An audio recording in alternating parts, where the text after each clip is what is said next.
เฮ็ดเพลอนี่ปิ้งปลาบวยบ่อ่างบวยอ่างบวยแล้วปิ้งปลาตะเบินโอนกับมันมันเคยตายเบียกอ๋อกับมันข้าเวน้ำพระปุ่งบริโป้งไปลกมันต้นสรุปแล้วเขาเจ้าตักเอาน้ำห้วยอันนี้นะ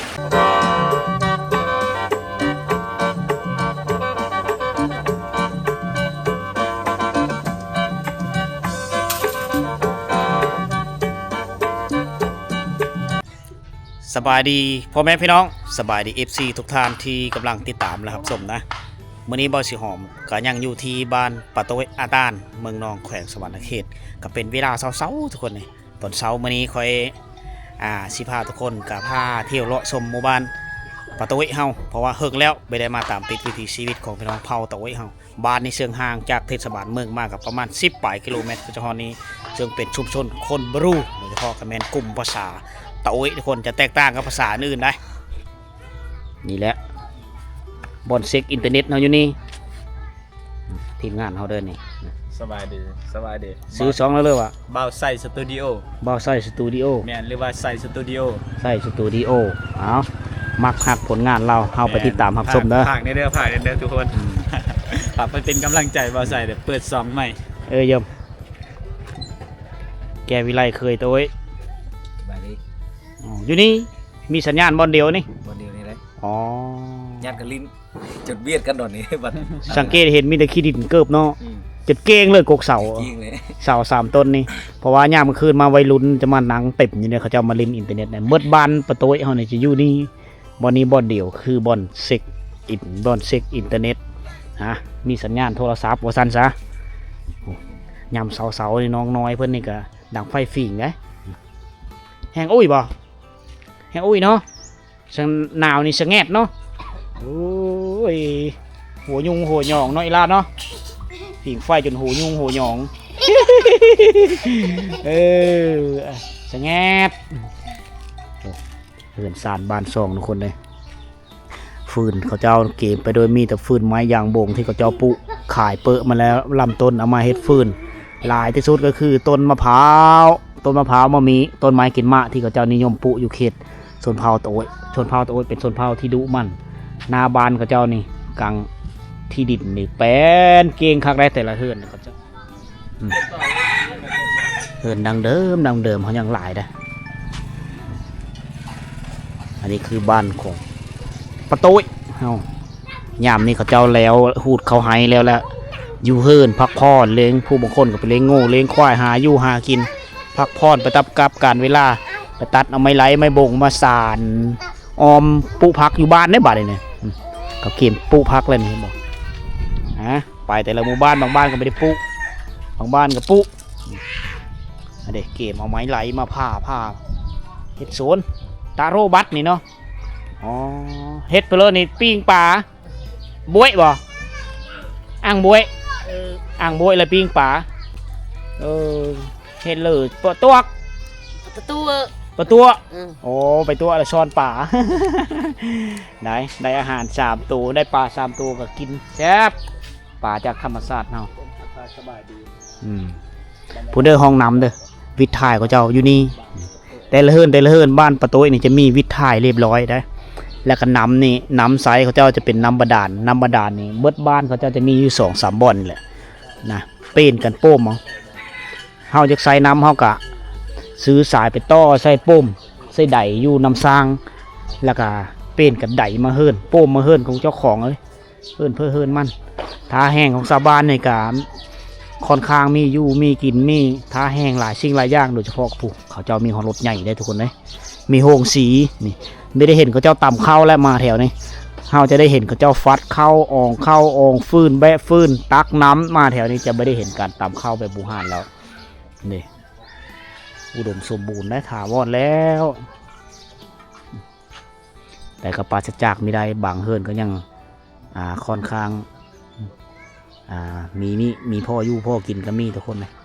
เฮิรนแตงอยู่พ่อกินเอาไม้ค้ำไว้แล้วก็ยึด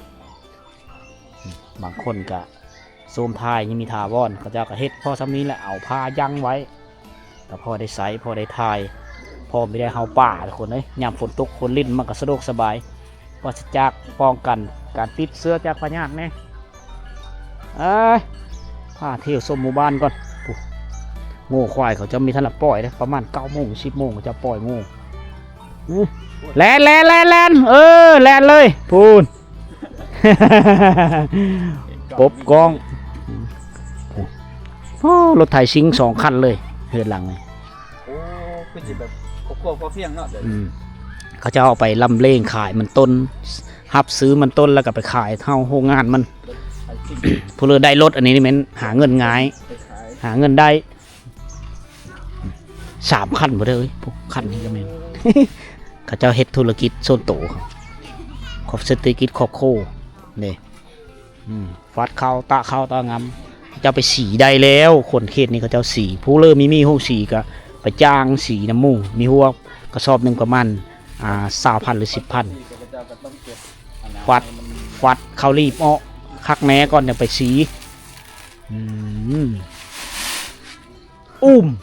อ้อม อ้อม ชะลอ เออ อ้อม cái ướp บ่ thì ướp ม nhà om อ้อม อ้อมsò เฮ็ดชะลอ แล้วผู้เฒ่าก็ยังเฮ็ดอยู่ตะเบิ้นโอนกับมันมันเคยตายเวียก อ๋อกับมันข้าเว nó phải rợ pung บริโป้ง ờ ไปลกมันต้น มัน ลกมันต้น cái các cư vợ phải nhà nó phu Ờ. tu này nè มัน5 năm อ๋อลูกไผ่ผู้เดียว ừ กับมันมานำ 5 năm mà nằm แข็งแห้งเนาะ เพิ่นน่ะเฮ็ดจังซี่แหละผู้เฒ่าน่ะเพิ่นมีอยู่ละลาดอก ở chi ấy nào ย่างไปปึ๊บปะพอได้เอ็ดพอได้เอาให้งาน sao na แล้วมีนาทีได้แล้ว อะเตียงแน่ ờ เอาตากแดด cứ cái tiếc nhà cái tiếng เตียง ก่อนสิไปซีนี่ตามันแห้งก่อน nhà cái tiếng อันนี้ละ cái เว tiếng ผู้เฒ่าน่ะอยู่เฮือนน่ะพอได้เฮ็ดได้ซำนี้แหละเวของผู้เฒ่าเฮ็ดหนักกว่านี้เพิ่นก็เฮ็ดมีได้ แต่ก็แข็งแห้งนะแข็งแห้ง โอ้ยางเอาป่าเลยป้าไปดงสบายอ่องฟื้นอ่องไปเลยสบปิเราเข้าเขาจะมีเดี๋ยวได้ลงศพนะลงศพนะป้าไว้อยู่หันรถโอ้เขาจะดูดสูตรมันนะโอ้รถแท็กเตอร์โอ้ถอยหลังมาอย่าไปเคลื่อนรถแม่บักละรถปืดเนาะรถปืด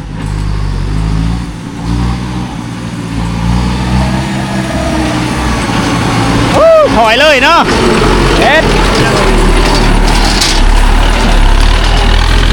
รถแท็กเตอร์มาดุดส่วนชาวบ้านพลมีท้าแห้งก็ดุดไปพอได้ปูมันต้น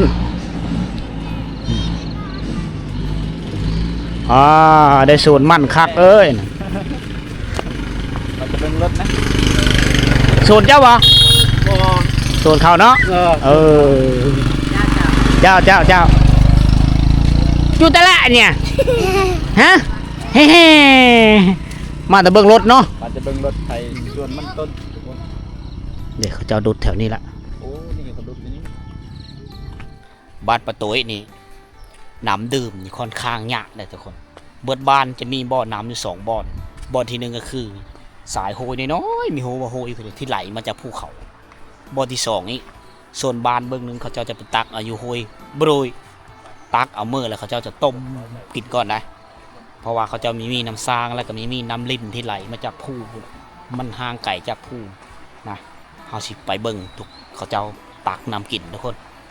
ในช่วงหน้าฝนนะชาวบ้านเที่ยวไปเที่ยวมาน้ำตัวนี้มันก็จะใหญ่ชาวบ้านก็จะไปเที่ยวไปเที่ยวมาอยู่นี่ได้ก็ไต่โขยแล้วไป เห็นบอกโขบูฮาน อันนี้เขาไปยำนั่นได้เนาะ ยามน้ำเขาจะไต่โขนี่ไป เป็นชาวบ้านถึงหน้าชาวบ้าน ฝนตกฝนลิ่นฟ้าลมฝนตกเห็ดต้นไม้หักทับทางทุกคนได้เป็นตะฝั่งเป็นน้ำไหลอยู่นี่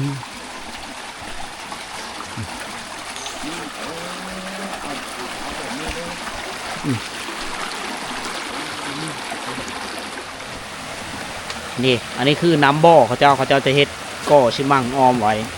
น้ำนี่น้ำไหลออกมาจากถ้ำจากหินนี่แหละเป็นน้ำซักซิดน้ำเกิดจากธรรมชาติ บ่มีบ้านนี้เอานี่เหรอนะ แม่นเบิดบ้านมาตักที่นี่แหละอ๋อน้ำห้วยมันแปะเลยเนาะน้ำห้วยเฮาเนาะโอ้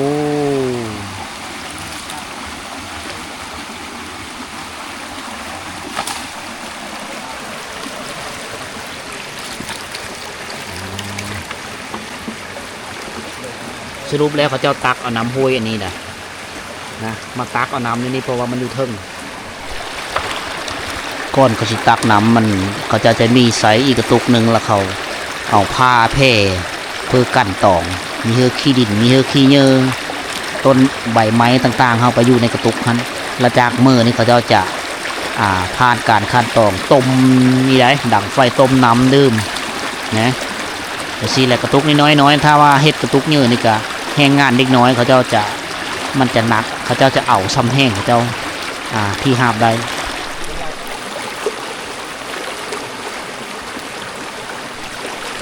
แรงๆเนี่ยเดี๋ยวคิดหลายคน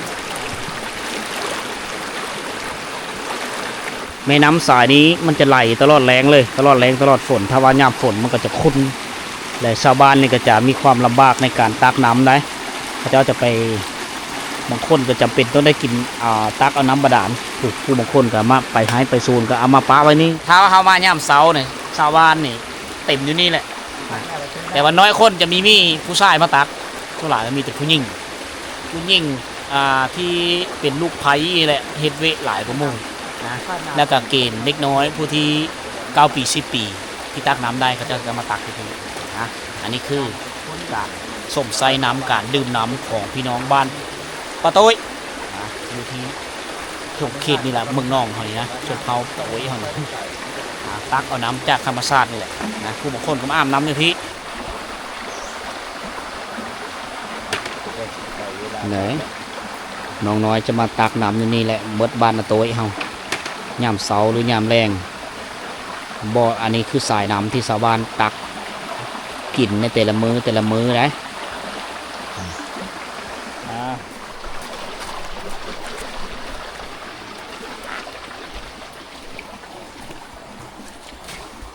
ไป รอดไปจังสี่เลยดิ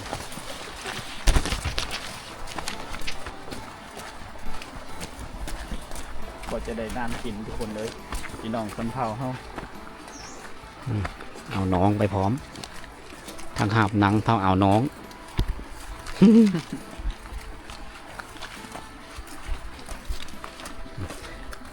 เขาจะหาบเสือกระตุกใน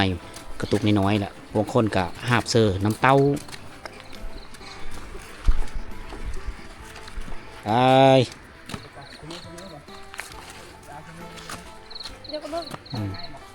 เอาเฮ้ย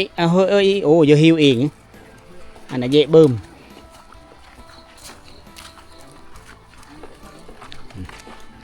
เบิดจังซี่แหละวิถีชีวิตยามเช้าและยามแรงพี่น้องเขาอยู่ชนบท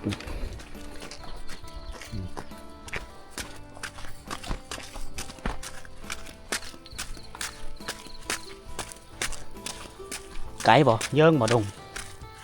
ไก่เนาะกับประมาณลักเกือบลักเลยจากบ่อน้ำเจ้าแม่น้ำที่เขาเจ้าไปตักแต่ละเฮือนน้ำมั่งซี่แหละบางคนก็มาที่เสาไปเฝ้าไปล่อคิวกัน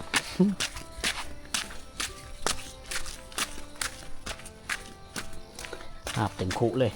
ถ้าว่าหาบสักคุมันจะเฮนะเขาเจ้าต้องเอาเสื้อกระตุกน้อยละ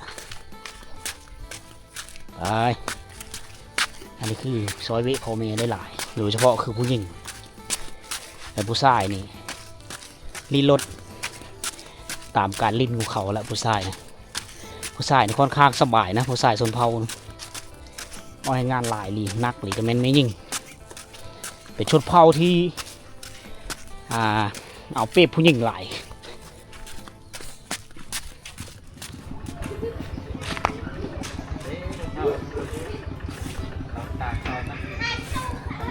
ปากแล้วก็พร้อมเอาไปชี้ได้ วันนี้มีแสงแดด ก่อนเลย อะและ เก๋ อะและละเมยแล้ว จักเคยกิน เขาว่าอะและละเมย อะไรก็คือเมื่อยทุกคน มันนำ ก็มันมานำลูกไผ่ผู้เดียวแล้ววะ มันนำไข่ปลาตะเวียก ไปเฮ็ดเวะเสร็จแล้ว เออ ไปคือนางเวะผู้เฒ่าละเฮ็ดซ้ำเฮ็ดได้ทุกคน จานใหม่เก๋ ครับเอา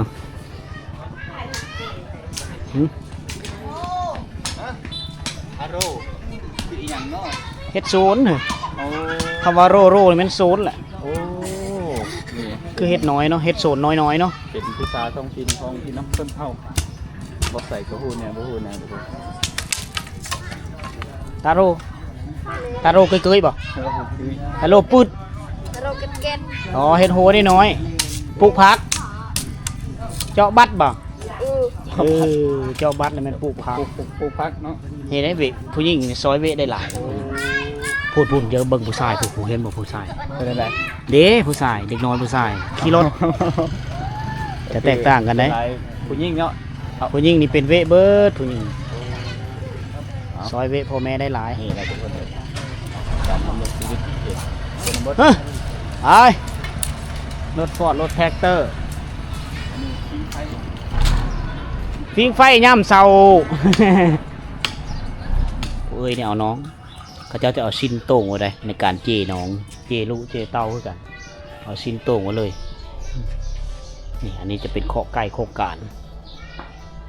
ก็เฮ็ดเคาะออมไว้จังซี่ได้เคาะเป็ดเคาะไก่เขาตอนนี้เวลา8 โมงปลายๆก็ยังมีทันได้ปล่อยงูปล่อยควายเป็นยังมัด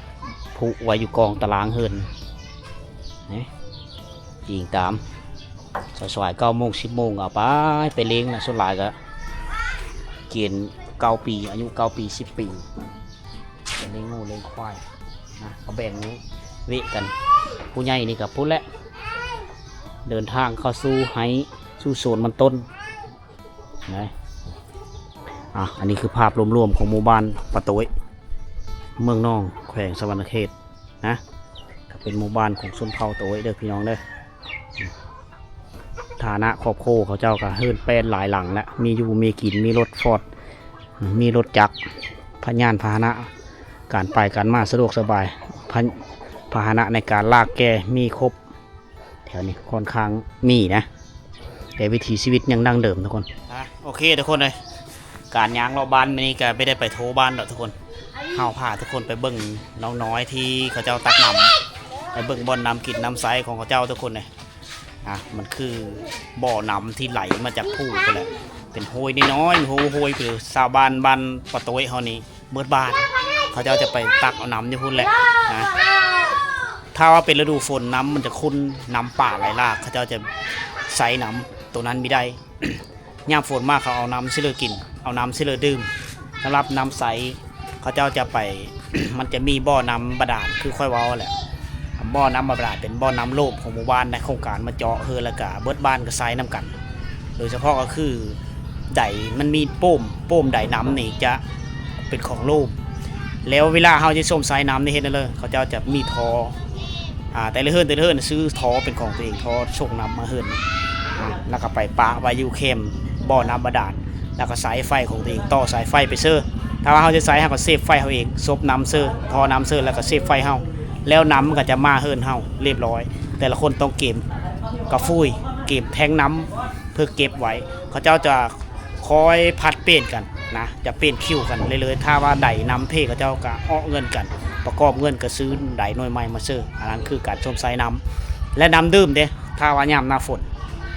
คือเฮือนจันแก้วนี่เรากะเฮือนพ่อเฒ่าจันแก้วกับมุงด้วยสังกะสีมุงด้วยกระเบื้องก็จะเฮ็ดเธอเวลาฝนตกเนี่ยเขาจะกระโต้งเอาน้ำฝนแล้วก็ไปกั้นตองแล้วก็ไปต้มดื่มอันนั้นคือการดื่มน้ำในยามหน้าฝนแต่ว่าโซลาเนี่ยตามพ่อเห็นนะโซลาเขาจะไม่ได้ผู้บางคนก็ไม่ได้ต้ม